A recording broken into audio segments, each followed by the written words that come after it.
where we keep all of our wireless microphones. The wireless microphones are in the back. Our wireless transmitters, these body packs, are in this area. The wireless mics are labeled with M1, M2, M3, M4, M5, right? And these are like a recharging base, and these are a recharging base. Okay, so the body packs people use are labeled P1, P2, P3, right? These items right here are the in-ear monitors in the front. Those are labeled IEM with the number. Okay, so these are receivers from the sound system for the musicians to hear what's happening on the stage. These are the transmitters that are going from the musicians and the speakers to the soundboard. All right, so we have to do two things. We want a headset and we want a microphone.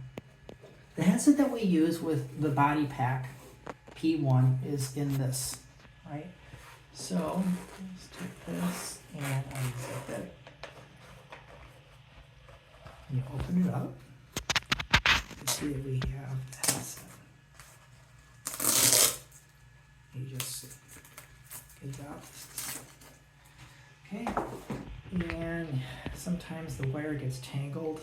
What wires do. They sure do. So you just sort of unravel it there. And we're going to take P1. Now, because we have the soundboard main sound turned up, right? This might actually be live. You don't want to have this turned on when you plug it in. Okay, but I didn't want to go back to the board and then turn it up after plugging this in. Okay, but usually when you're getting all of this hooked up right here, the main fader, the output is going to be down at 0. That way, when you're plugging things in, you don't get big clicks and pop. But because I have an on-off switch right here, I can do it. So I'm going to take this connector right here and plug it in here. There's an orientation. There's pins that look a certain way, and it's kind of hard to see.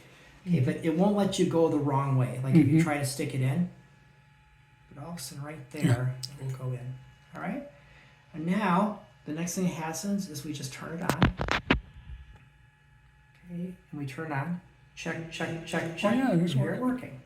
Right? And then in reverse, when you want to unplug it, you take that, shut it off. You take this little button right here. Oh, you have to press it unplug. in. Yeah, that's like a Yeah. display port or Unplug it, something. yeah. And then this body pack goes back in here. Now, this is an automated charging bay. And so when you put this back in, what In you the want, off position? yeah, in the off position. If you put it in the on position, it will recharge, but it's good form to put it in the off Okay. position. Yeah. Because if it's on, somebody might plug it in and then you get all that click and Yeah, pops, yeah, right? okay. So I always like to make sure things are off. In fact, I found one that was left on just a second ago. Okay, so it's off and I put it back in here and then I just kind of press it down. Now, you'll see that there's these lights that are here. So what do these lights mean, all right? So these lights represent the charging state for each of the items. You see it here, there's 2 green. This is the green for the front, this is the green for the back, and so on and so forth. Green means that the item in question is fully charged. So the front one is fully charged, the back one is fully charged, and so on and so forth, right? You can see that if I unplug it, that the dot goes away because there's nothing charging. I plug it back in. Here I got a, oh, you're going to tell us about what, you Yep. got a green and a red. Yeah, okay. So now I plug it in. So green and red means that it's not fully charged, but it's mostly fully charged. okay. It's 90% or more, All right. right? If it is a red, it means that it is less than 90%, but it's fully charging, right? So you can see over here, when I'm scanning this down, it's good to see green and red green, right? If you see a red, it's not bad. It just means that it isn't fully charged. These will last about 7 hours on a full charge. And so if you're in the red green area, you're going to be good for more than 6 hours. But if you have less than red, you don't know. You can look on the wireless receiver in the back and see the actual amount that's there. What you want to be sure of when you're putting this back in here is 2 things. One, if you put it back in here, you don't want, and you put it in there, you want to make sure you see lights there. See how I only see 1 light? Yeah, so It is not registers charging, and- yes. And if somebody did a big extensive rehearsal and left the power thing on and they came in here thinking it's going to be ready for Sunday morning, they grab it and suddenly it is decharged, right? So when I do it, I like to give just a small tap and it will go, right? Sometimes when you put it in the wrong way, the light will be yellow. And I can't make it get that way. But a yellow light is means something is wrong. So if you ever see a yellow light on this, you grab the one in question, you take it out, and you just basically reseat it back in there. Okay? All right, It finally. looks like you got the labels very dead center, nice. Yes. Nicely organized. It's me. Of course it is. Okay, so let's grab M4. This actually takes a little bit of effort to do. It's not, I wish they were as easy to take out as these, but these mics, it's like kind of like, yeah, it's kind of in there firm, right? So what I will usually do is just like grab it like this and kind of squeeze. Okay, now, Why'd you do that? well, Is that one like not as brand new as the other ones and it's more defective? you can just or see what? that they're in there firm. Okay. They're in there firm. Like some of these, like feel this one right here. Yeah. So the way, rather than like grabbing it like this, where all of a sudden like my hand will like spring out, if I just put my hand here and give it a small squeeze like that, it comes out easily. It's just my technique. Others might have a different one. Okay, so we had set up M4, and this is our other mic that we wanted to get ready. And down here at the bottom is our on-off switch. Okay, 0 means that it's off. The dash means that it's on. Right, so think about like a valve. The straight means the stuff is flowing through it, right? So what I would do is I would take this and turn it on and give it just a sec, and I can see how much the battery is charged. Check, check, check, we're good to go. When I'm done with it, I turn it off. Now, if for some reason I leave it on, like this, it will continue to charge, right?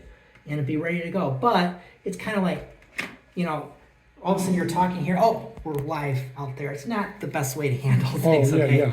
yeah.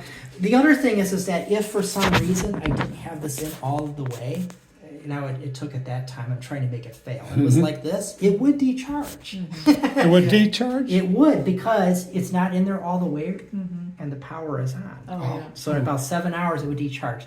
So I really am very particular about this, but sometimes when people put them away, they leave them on. In fact, I found 2 that were left on right now. So these are like my babies. It's terrible. So I like to go and just make sure, just quick scan, do I see green, red across? See that one right there? We're missing it. There we go.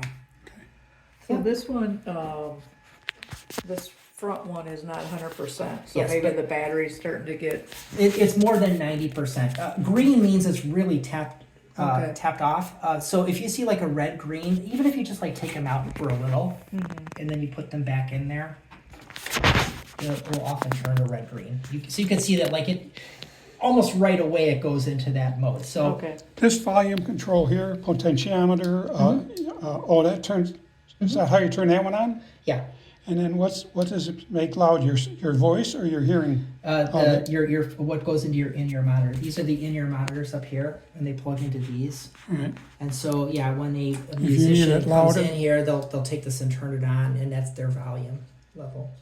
Yeah.